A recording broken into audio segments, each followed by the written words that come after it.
Today we are going to discuss the topic of queue data structure. Queue is a very important data structure because it is used in computer science or in operating system also in many applications. So listen or see it very carefully. Now queue is, normally you all know what is a queue. Queue is a data structure in which a queue is a data structure in which a line is maintained. Like a queue is like a line of people waiting for a bank teller. The queue has a front and a rear. It is most likely a data structure like you always follow when you go to the booking the railway tickets, when you go for cinema, when you go for a food counter. So you are always in a queue. And what happened, the property of queue is the FIFO, first in first out. That means जो पहले आया था वही पहले जाएगा, वही पहले remove होगा. Like it is not like an stack, जो बाद में आया वो पहले जाएगा. It is like it follows the property like FIFO, first in first out. जो पहले आया यानी कि इस क्यू के अंदर जो पहले आया वो पहले जाएगा. जैसे फर्स्ट एलिमेंट ये इसके अंदर इंसर्ट हुआ तो ये रिमूव होगा, फिर ये आया, फिर इसके बाद ये रिमूव होगा, फिर इसके बाद ये होगा, फिर इसके बाद ये. कौन पहले आया ये मेंटेन करने के लिए और कौन लास्ट में आया है, लास्ट कौन जाएगा, यानी कि इंसर्शन और रिमूवल मेंटेन करने के लिए we need two pointers, two extra variables. Like जैसे स्टैक में हम दो वेरिएबल्स मेंटेन करते हैं, स्टैक में हम एक वेरिएबल मेंटेन करते हैं ना टॉप पे, यानी कि जो लास्ट में आया उसको उसका ध्यान रखने के लिए हम एक नए वेरिएबल का यूज करते हैं, दैट इज टॉप. सिमिलरली जो क्यू के अंदर पहले कौन आया और बाद में कौन जाएगा, पहले कौन आया और बाद से कौन जाएगा, ये ध्यान रखने के लिए we need to have a two variables. One variable is front and another variable is rear. Now how the operations are performed in the queue, we'll see. Queues are a first in first out data structure, as I already told you.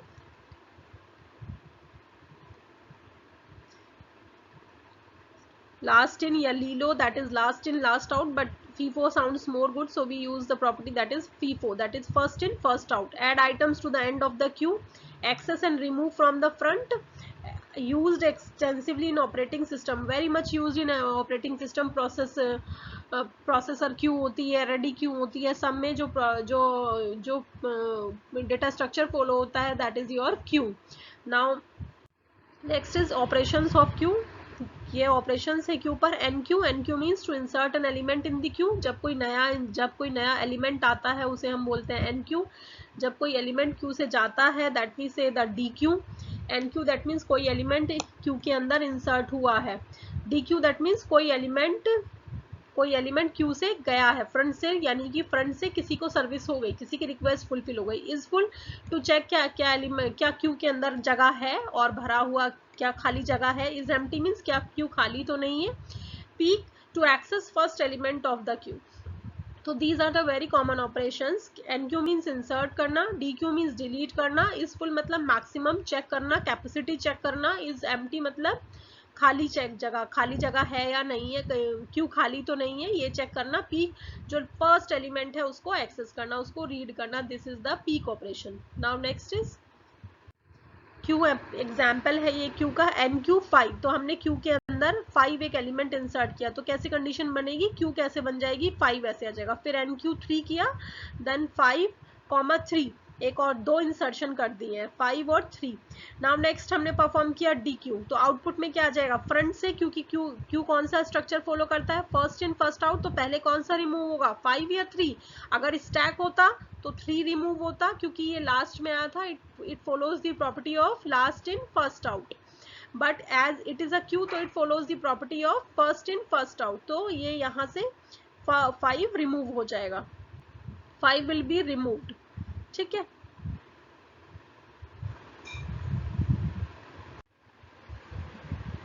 So 5 remove हो जाएगा और Q के अंदर सिर्फ एक element बचेगा, that is 3. Now NQ7 हमने एक और एलिमेंट इंसर्ट किया, तो अब वो क्योंकि जो बाद में आएगा वो बाद में ही इंसर्ट होगा, तो 3 के बाद में इंसर्ट हुआ 7. नाउ DQ3 तो ओनली फ्रंट से रिमूव हुआ, तो 3 रिमूव हो गया, तो क्यू के अंदर सिर्फ क्या बचा हुआ है, 7. Now front 7. Now front 7 that means read करना, इसको रीड हमने किया, क्यू के अंदर 7 है, 7 रीड किया, डी क्यू 7, 7 को रिमूव कर दिया तो अब क्यू मेरी खाली हो गई, फिर से डी क्यू हुआ तो अब ये चेक होगा इज एम्प्टी, क्यू खाली हो गई है तो एरर शो करेगा इज एम्प्टी, ट्रू हो गई।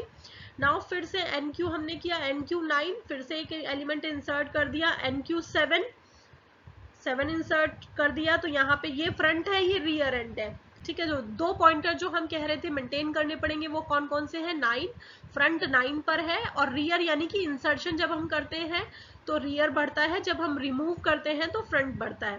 नाउ साइज, क्यू का साइज क्या है 2, फिर से एन क्यू किया तो एन क्यू 3, तो यहाँ पर आगे आइटम 9 7 3, एन क्यू 5, अब इस तरीके से मेरे क्यू का साइज बन गया है 9 7 3 5। तो फ्रंट मेरा जो फ्रंट पॉइंटर है जो मेंटेन करेगा कि पहले कौन आया, सबसे पहले कौन आया, ये मेंटेन करेगा। फ्रंट एक वेरिएबल यूज करेंगे तो फ्रंट 9 पर होगा, और लास्ट में कौन आया है ये मेंटेन करने के लिए हम एक रियर वेरिएबल का यूज करेंगे, और वो कहां पर होगा 5 पर। नाउ डी क्यू, तो डी क्यू करेंगे तो हम पहला आइटम कौन सा जाएगा, फ्रंट, सबसे पहले कौन आया, हमने किससे पता कर रहे हैं कि सबसे पहले कौन आया, फ्रंट से।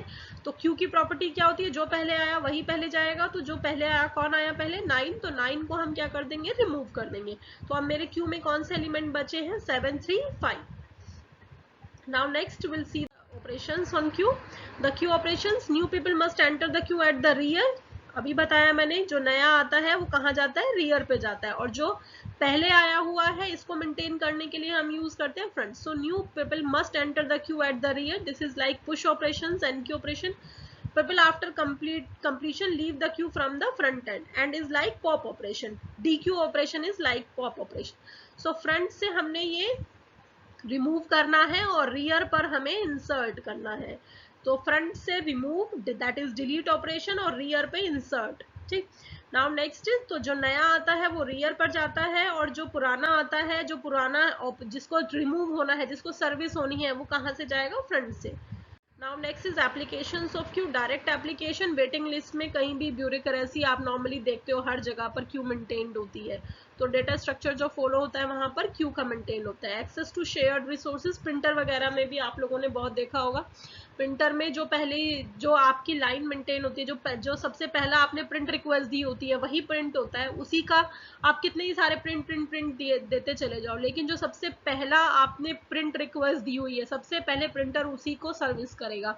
वैसे ही ऑपरेटिंग सिस्टम में भी फॉलो होता है, जब आप मल्टीपल प्रोग्राम्स, जैसे आप ब्राउजर में भी बहुत सारे ब्राउजर्स क्लिक करके स्टार्ट कर देते हो एक साथ, 3-4 ब्राउजर के आप स्टार्ट, 3-4 ब्राउजर पर डबल क्लिक करके 3-4 बार डबल क्लिक करके ब्राउजर को बहुत जल्दी स्टार्टअप ओपन कर देते हो, लेकिन वहां पर भी एक क्यू मेंटेन्ड हो जाती है। सबसे पहले कौन सा ओपन होगा, टैब 1 टैब 2 टैब 3 टैब 4, तो जो उसमें के अंदर भी एक क्यू मेंटेन्ड होती है, जो आपकी रिक्वेस्ट है ब्राउजर को ओपन करने की वो एक क्यू के अंदर चली गई है, और जो सबसे पहले आई थी जब तक वो ऑपरेशन, वो प्रोग्राम ओपन नहीं हो जाएगा, बाद वाली रिक्वेस्ट सर्विस नहीं होगी। तो these are the applications of direct applications है जो आप रेगुलर देखते भी हो। Indirect application auxiliary data structure है, आप बहुत सारे अपने प्रोग्राम्स में यूज करते हो ये वाला data structure, component of other data structure है। बहुत सारे दूसरे डेटा स्ट्रक्चर में, जैसे स्टैक में को हम कई बार क्यू की तरह इंप्लीमेंट करते हैं, या लिंक लिस्ट को कई बार क्यू की तरह मेंटेन कर यूज करते हैं। Now we will see how to implement a array implementation. As you know only the array, so we are implementing the array as a queue.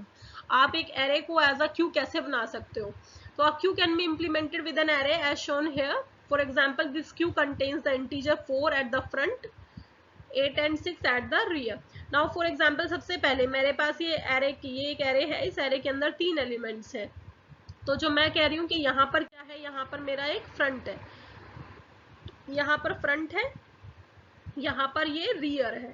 Front को पता होगा कि सबसे पहले कौन आया, और रियर को पता होगा कि सबसे बाद में कौन आया है, तो जो रिमूवल होगा वो फ्रंट से हो जाएगा, पीक करना है तो भी फ्रंट से होगा, अगर कुछ एंड इंसर्ट करना है तो हम रियर को प्लस प्लस करेंगे, अगर कुछ रिमूव करना है तो हम फ्रंट को प्लस प्लस करेंगे।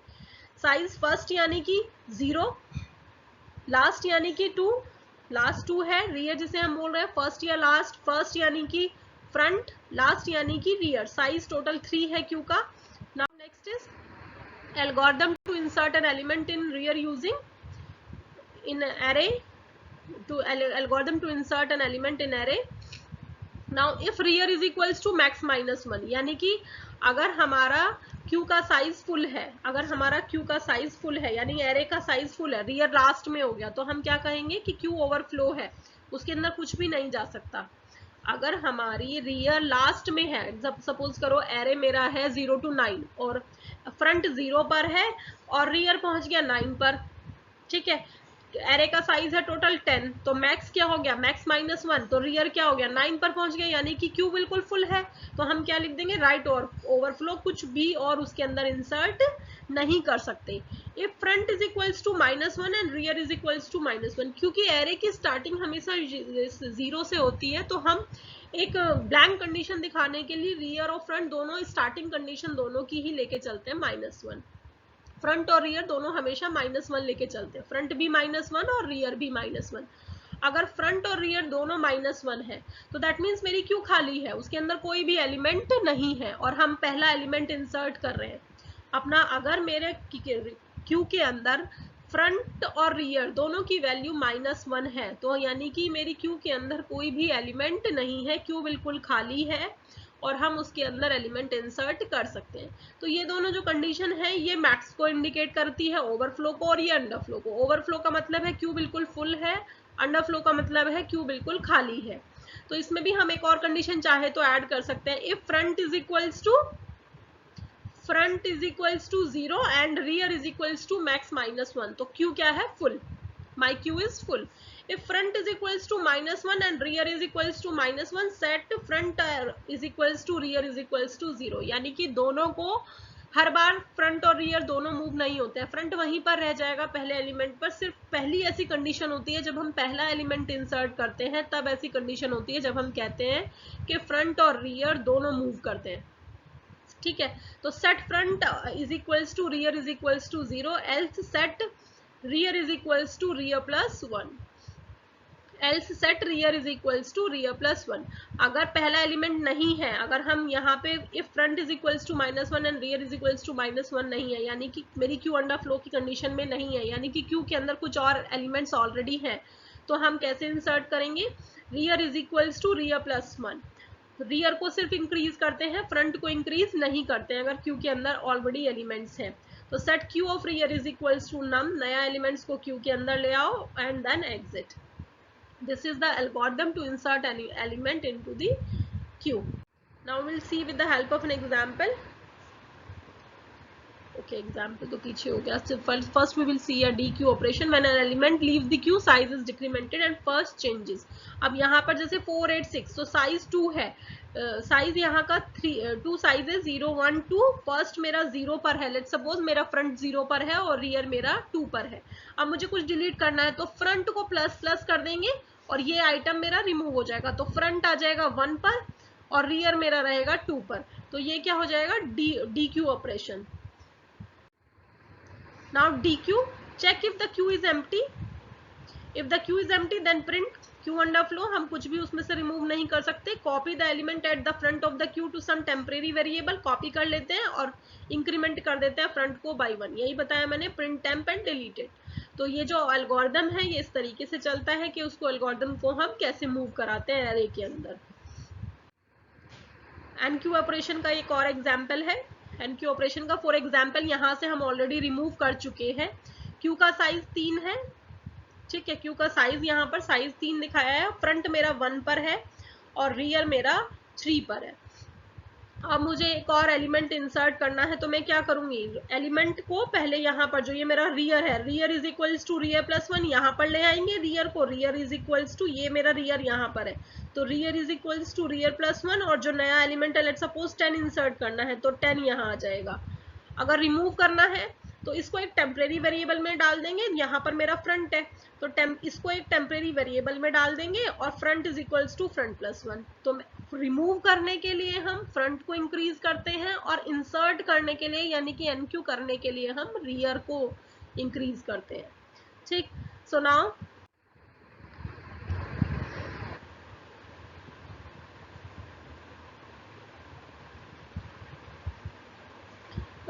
this I'm not going to discuss at that. The new element goes at the front of the queue if the spot is not already used. If that is spot, ये circular queue के case में होता है कि अगर मेरा यहाँ पर एलिमेंट खाली नहीं है, अगर यहाँ पर मेरी जगह खाली है, ये वाले फ्रंट मेरा खाली है, तो हम क्या करते हैं सर्कुलर क्यू के केस में. सर्कुलर क्यू मतलब एक array as a circular queue भी. अब आप देखोगे तो पहले के ये स्पेस खाली है और पीछे से क्यू पूरी भरी हुई है. मुझे कुछ एलिमेंट इंसर्ट करना है तो क्योंकि क्यू की रिस्ट्रिक्शन है कि हम सिर्फ फ्रंट से ही हम सिर्फ रियर से ही इंसर्ट कर सकते हैं. अब लास्ट में तो कोई जगह खाली नहीं है, तो हम क्या करते हैं रियर को घुमा के, अगर फ्रंट खाली है तो रियर को घुमा के वापस यहाँ ले आते हैं और इस एलिमेंट को यहाँ इंसर्ट कर देते हैं. तो फ्रंट मेरा यहाँ पर है और सर्कुलर क्यू के केस में ऐसी कंडीशन होती है कि रियर मेरा फ्रंट से छोटा हो जाता है. तो this is the condition of circular queue. Now array implementation easy to implement but it has a limited capacity with a fixed array. array की जो disadvantage है वही सारे क्यू के disadvantage भी हो जाएंगे. और you must use a dynamic array for an unbounded capacity. Special behavior is needed when the rear reaches the end of the array. Now thank you so much.